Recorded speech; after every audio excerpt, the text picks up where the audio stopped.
أحياناً بتلاقي في حياتك شخص الجو حواليه دايماً تقيل، زي ما يكون الهوا نفسه متعب. مش لازم خناقات واضحة ولا صوت عالي بيسمع الجيران، بس في حاجة غلط، حاجة مش عارف تمسكها بإيدك، بتحسها في صدرك قبل ما توصل لعقلك، كتمة على نفسك طول الوقت. الشخص ده فنان في إنه يخلق دراما من الهوا، ما بيزعقش كتير بس بيبص بصة أو يتنهد تنهيدة طويلة، حركات صغيرة تخليك طول اليوم على كف عفريت. تدخل معاه يومك وانت طاقتك 100%، تطلع منه وانت مجهد مستنزف فاضي من جوه تماما. أي نقاش بسيط جدا، يعني لو بتسأل نتغدى إيه، ممكن يقلبها معركة وجودية ملهاش نهاية. أسئلة متكررة، تلميحات، صمت مفاجئ، وبعدين يرجع يفتح الموضوع تاني، وتلاحظ إن المشاكل من نصيبك دايما بتطلع في أحلى وقت. يوم أجازتك، ساعة خروجة حلوة، كأن في ضريبة لازم تدفعها. أي حاجة حلوة في يومك لازم تدفع تمنها النكد. تلاقي نفسك بقيت محامي شاطر جدا، بتشرح نفسك كتير، بتدافع عن نيتك ليل نهار، بتبرر كلماتك اللي اتفهمت غلط عن قصد، وفي الآخر بتعمل إيه؟ بتتنازل،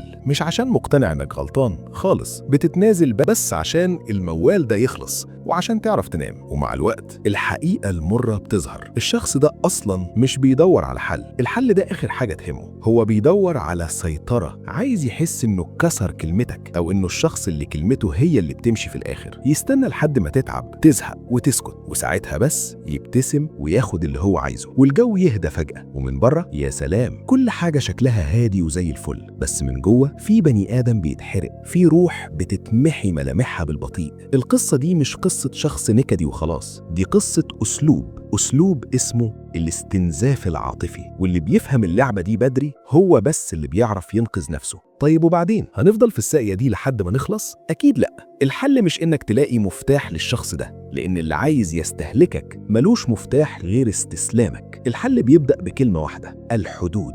أول ما تلمح الدخان طالع والمحاولة بتبدأ، اقطع. ما تدخلش في ماراثون الشرح، اللي عايز يفهمك غلط هيفهمك غلط لو شرحت له ب100 لغة. قول كلمتك بهدوء: أنا مش هكمل النقاش ده وهو بالشكل ده، وقوم. تاني حاجة، بطل تخاف من الزعل. احنا بنتنازل عشان الجو يهدى، بس الهدوء ده مزيف. خليهم يزعلوا، خليهم يتقمصوا، بس حافظ على سلامك النفسي. لما يلاقوا ان سلاح الضغط العاطفي ما بقاش بيجيب نتيجة، هيبدأوا يا إما يحترموا حدودك يا إما ينسحبوا، وفي الحالتين انت الكسبان. تالت حاجة وأهم حاجة، استرد مركزيتك. ما تخليش مودك مربوط بترمومتر الشخص ده. لو هو قرر ينكد، ده قراره هو، مش لازم تسحب النكد ده لقلبك. افصل نفسك، خليك مشاهد مش ضحية. الحل مش إنك تغيرهم، لأنك مش هتقدر تغير حد مش شايف إنه غلط. الحل إنك تتغير أنت، تقتنع إن صحتك النفسية أهم من المركب اللي ماشية بالظلم. ما تديش طاقتك للي بيحرقها، واديها لنفسك وللي يقدرها. افتكر دايما،